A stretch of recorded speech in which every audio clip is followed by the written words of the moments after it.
Hello students, आज हम करने जा रहे हैं control flow statements in C language.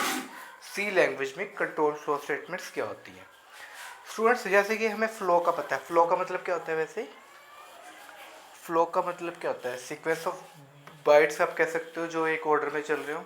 यहाँ पे फ्लो का मतलब है एग्जीक्यूशन फ्लो। जैसे कि हम जनरली जानते हैं कि जो हमारा फ्लो ऑफ एग्जीक्यूशन होता है वो हमेशा सिक्वेंशियल होता है। हमेशा टॉप टू बॉटम स्टेटमेंट्स हमारी एग्जीक्यूट होती हैं। लेकिन कंट्रोल फ्लो स्टेटमेंट्स का क्या मतलब है? कंट्रोल फ्लो स्टेटमेंट्स हमारी, जैसे ये पढ़ते हैं हम इसके बारे में, फिर मैं आपको बताता हूँ। The flow of execution is called control flow. मतलब एग्जीक्यूशन के फ्लो को ही कंट्रोल करना कंट्रोल फ्लो होता है। When the control flow is sequential the statements are executed in the order in which they appear in the programme.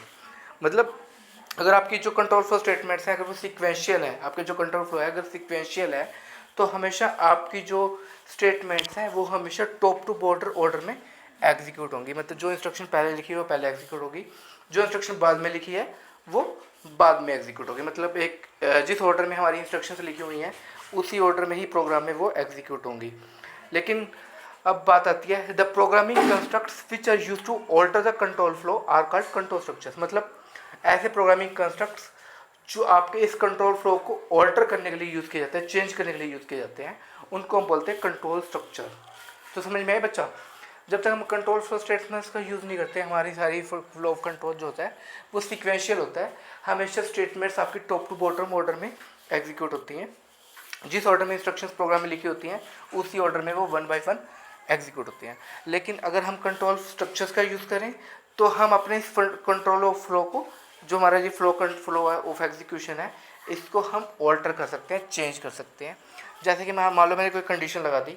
अब condition में ये हो गया ना, जैसे मान लो एक कंडीशन में एक एग्जांपल लेता हूँ, मैंने स्टूडेंट्स के मार्क्स एक्सेप्ट करवाए, फिर उसके बेस पे मैं कंडीशन चेक कर रहा हूँ कि अगर मार्क्स 40 या 40 से अबव है तो पास, अदरवाइज वो फेल। अब या तो देखो अब दोनों में से एक कंडीशन होगी, मतलब एक स्टेटमेंट एग्जीक्यूट होगी, या तो पास वाली एग्जीक्यूट होगी या फेल वाली एग्जीक्यूट होंगी। दोनों तो एग्जीक्यूट नहीं होंगी ना, कोई एक एग्जीक्यूट होगी, या तो स्टूडेंट पास होगा या फिर फेल होगा। वहाँ पे हमने कंट्रोल स्ट्रक्चर का यूज़ करना है जहाँ पे इस टाइप की स्टेटमेंट्स आ जाती है। हमने स्टूडेंट्स पीछे फ्लो चार्ट्स पढ़े थे और फ्लो चार्ट्स में हमने डिसीजन बॉक्स के बारे में पढ़ा था।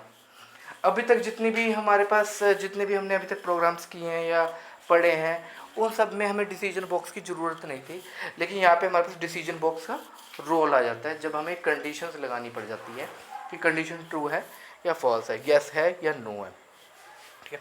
The programming constructs which are used to alter the control flow are called control structures. There are 3 types of control structure. C के अंदर 3 टाइप के कंट्रोल स्ट्रक्चर हमारे पास होते हैं।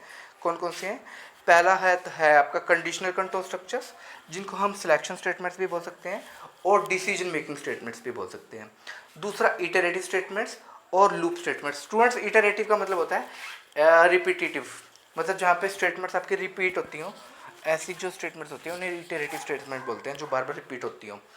तीसरा अनकंडीशनल कंट्रोल स्ट्रक्चर्स और जंप स्टेटमेंट्स, जहाँ पे कोई कंडीशन ही ना हो, बिना कंडीशन के ही हम कंट्रोल ऑफ फ्लो को एग्जीक्यूशन वो जो हमारा फ्लो ऑफ एग्जीक्यूशन है उसको बिना किसी कंडीशन के ही अगर हम चेंज करते हैं, ऑल्टर करते हैं, तो वहाँ पे हम हमारे अनकंडीशनल कंट्रोल स्ट्रक्चर्स का यूज़ होगा, या हम जंप स्टेटमेंट्स भी बोल सकते हैं इनको। तो स्टूडेंट्स, सबसे पहले हम पढ़ते हैं कंडीशनल कंट्रोल स्ट्रक्चर्स के बारे में। This structure transfer the program control to a different location in a program based on a given condition. अब देखो यहाँ पे ब्रांचिंग वाली बात आ गई। वैसे तो हमारी statement top to bottom execute करती हैं एक प्रोग्राम के अंदर, लेकिन अगर कोई कंडीशन लग जाती है उस कंडीशन को वो चेक करेगा। कंडीशन ट्रू होगी तो अलग स्टेटमेंट एग्जीक्यूट होंगी, कंडीशन फॉल्स होंगी तो अलग टाइप की स्टेटमेंट्स हमारी एग्जीक्यूट होंगी। मतलब सिलेक्शन हो गया यहाँ पे।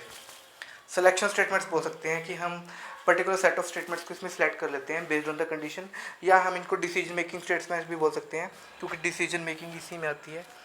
डिसीजन बॉक्सेस का अगर हम फ्लो चार्ट में पता लगाएं तो यही इन्हीं स्टेटमेंट्स में डिसीजन बॉक्स का यूज़ होता है, जहाँ पे डिसीजन लेना पड़ता है हमें कोई एक, या तो ट्रू या फॉल्स। ठीक है। तो इसमें हमारा जो प्रोग्राम कंट्रोल है वो आपका इस स्ट्रक्चर में आपका जो प्रोग्राम कंट्रोल है उन सेट ऑफ स्टेटमेंट्स में ऑटोमेटिकली चला जाएगा, जहाँ पे मतलब जो भी कंडीशन होगी उस कंडीशन के बेस पे अगर कंडीशन ट्रू होगी तो उन सेट ऑफ स्टेटमेंट में चला जाएगा यहाँ पे कंडीशन ट्रू अप्लाई हो रही है।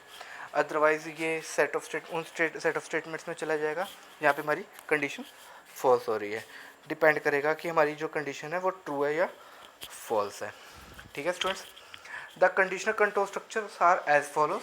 ये कुछ हमारे पास कंडीशनल कंट्रोल स्ट्रक्चर्स हैं जिनमें हम इफ़ का यूज़ कर सकते हैं, इफ़ एज का यूज़ कर सकते हैं, एज इफ लैडर का यूज़ कर सकते हैं, नेस्टेड इफ का यूज़ कर सकते हैं और स्विच केस का यूज़ कर सकते हैं। ये सारे मेरे कंडीशनल कंट्रोल स्ट्रक्चर्स हैं जिनको हम डिसीजन मेकिंग स्टेटमेंट्स भी बोल सकते हैं, सिलेक्शन स्टेटमेंट्स भी बोल सकते हैं। तो सबसे पहले स्टूडेंट्स हम इफ़ के बारे में ही पढ़ते हैं। इफ़ आपका हमेशा एक ही कंडीशन के लिए अप्लाई होगा, दूसरी कंडीशन इसमें होगी ही नहीं। तो वो कह रहा है if the condition is true then the statements following if are executed.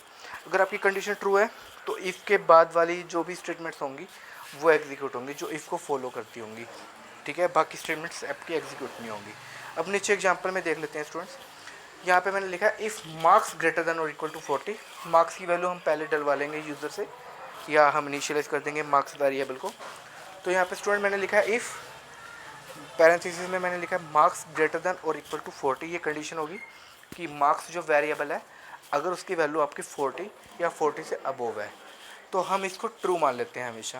अगर ये ट्रू कंडीशन है तो ये हेलो प्रिंट करेगा।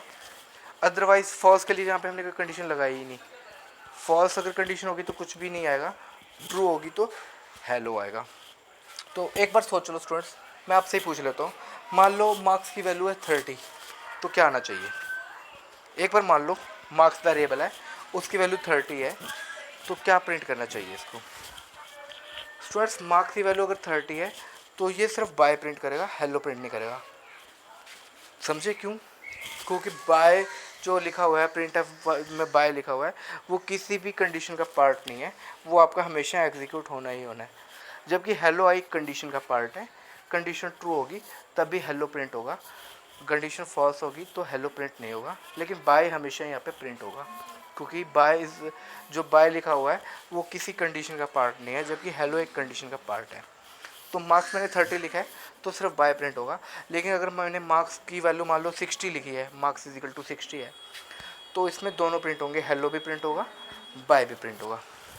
हेलो तो इसलिए प्रिंट होगा क्योंकि 60 वैल्यू है जो कि 40 से अबोव है, इसलिए 60 प्रिंट होगा। जबकि बाय तो हमेशा आपका प्रिंट होगा ही होगा क्योंकि bye is not a part of any condition. दूसरे टाइप के स्टेटमेंट्स हम अगर ले स्टूडेंट्स तो वो हमारे पास आते हैं इफ एल्स। इफ एल्स में आपकी कंडीशन या तो ट्रू होगी या फॉल्स होगी। अभी जो पहले हमने पढ़ा था सिर्फ इफ़ पढ़ा था, उसमें कंडीशन सिर्फ ट्रू के लिए था। लेकिन अगर अब हमने यूज़ किया इफ एल्स तो इसमें कंडीशन ट्रू भी हो सकती है, कंडीशन फॉल्स भी हो सकती है।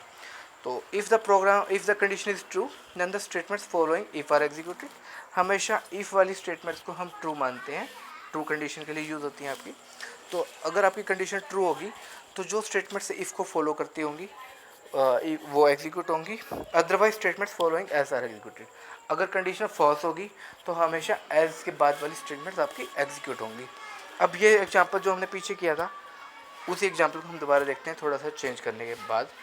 यहाँ पे स्टूडेंट मैंने लिखा है example if marks greater than और इक्वल टू 40। अगर जो मार्क्स वेरिएबल है उनकी वैल्यू 40 या 40 से अबोव है तो ये हेलो प्रिंट करे। फिर एज लगाया, एज में मैंने लिखा है प्रिंट ऑफ बाय। अब देखो दोनों में से एक ही प्रिंट करेगा, या तो हेलो प्रिंट करेगा या बाय प्रिंट करेगा। जबकि पिछले वाले केस में बाय हमेशा प्रिंट करेगा, जबकि हेलो के लिए कंडीशन है लेकिन बाय हमेशा प्रिंट करेगा। लेकिन यहाँ पे दोनों में से एक ही प्रिंट करेगा, या तो हेलो प्रिंट करेगा या बाय प्रिंट करेगा। डिपेंड करता है कि मार्क्स वेरिएबल की वैल्यू क्या है। मान लो स्टूडेंट्स, मान लो मार्क्स की वैल्यू 30 है। एक बार मान लो मैंने मार्क्स इज इक्वल टू 30 कर रखा है, तो क्या प्रिंट होना चाहिए आपके हिसाब से? वेरी गुड, हाँ बाय प्रिंट होना चाहिए क्योंकि कंडीशन फॉल्स होगी। 30 मैंने किया है और मार्क्स की वैल्यू तो यहाँ पे कंडीशन मैंने दे रखी है, अगर 40 या 40 से अबव है तभी हेलो प्रिंट करेगा, अदरवाइज बाय प्रिंट करेगा। तो यहाँ पे बाय प्रिंट करेगा। ऐसे स्टूडेंट हम पास फेल के केस में भी कर सकते हैं, यहाँ पे पास या फेल भी लिख सकता हूँ मैं।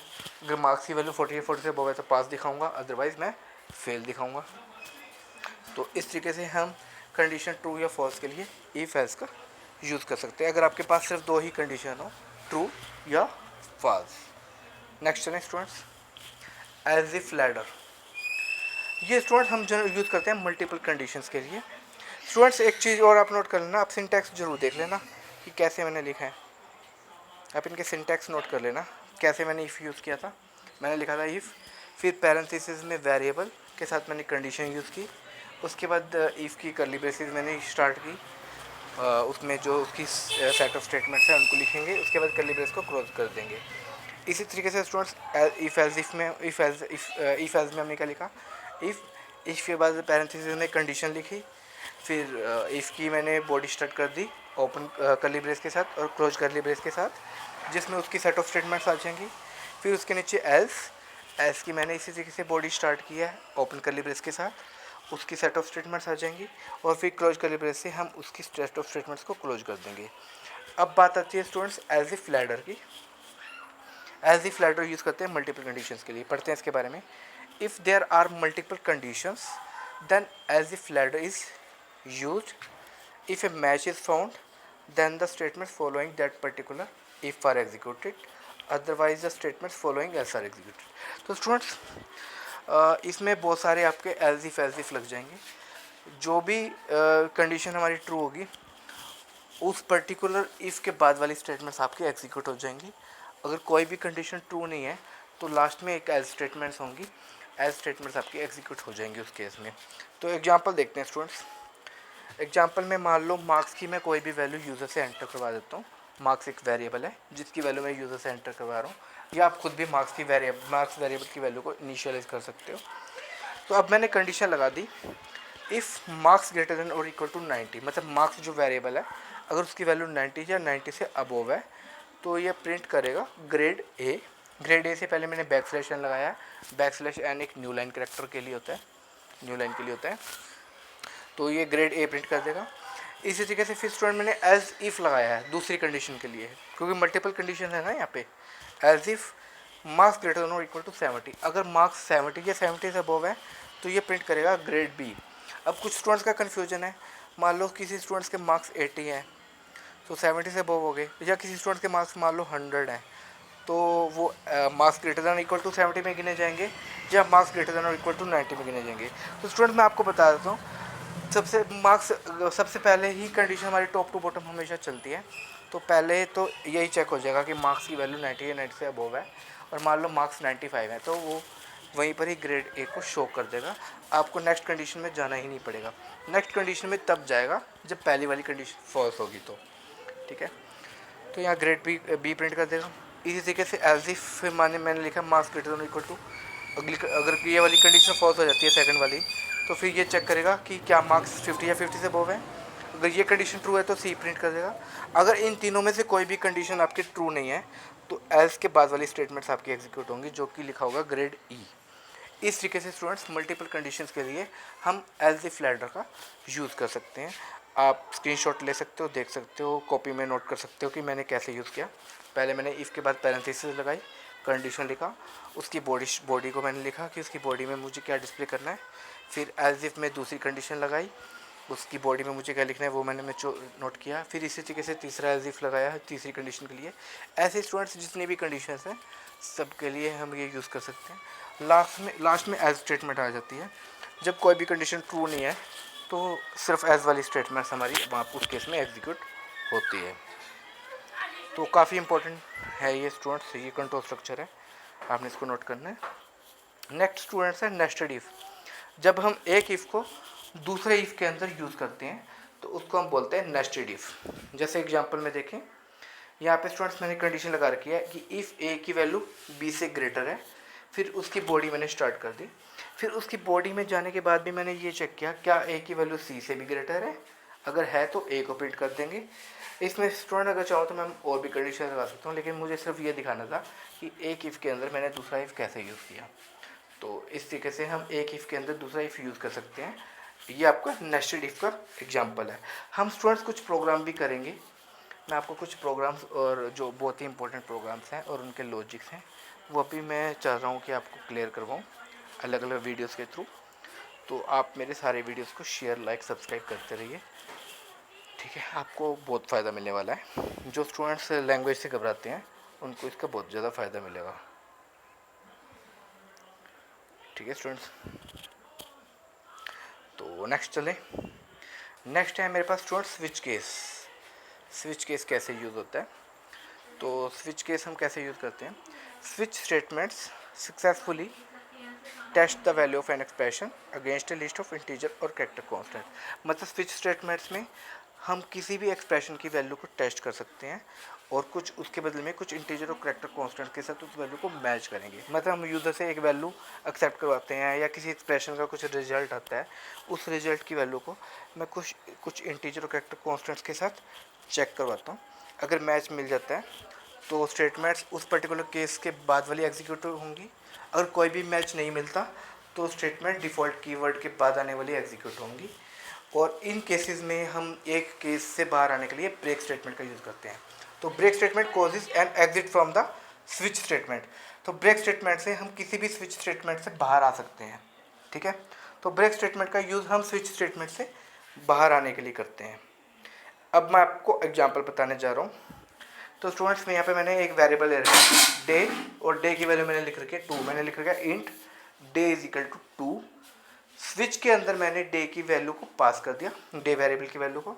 तो स्विच हमारा इस डे की वेरिएबल की वैल्यू को चेक करेगा। ओपन करली ब्रेस से मैंने स्विच की बॉडी को स्टार्ट कर दिया। केस 1 लिखा है, ये जो 1 है ये कांस्टेंट है, इंटीजर कांस्टेंट है। ये डे की वैल्यू को चेक कर रहा है, क्या डे की वैल्यू 1 है तो ये संडे प्रिंट कर देगा। और उसके बाद ब्रेक लगा दिया। ब्रेक लगाने से क्या हुआ, संडे डिस्प्ले करने के बाद यह स्विच केस से बाहर आ जाएगा।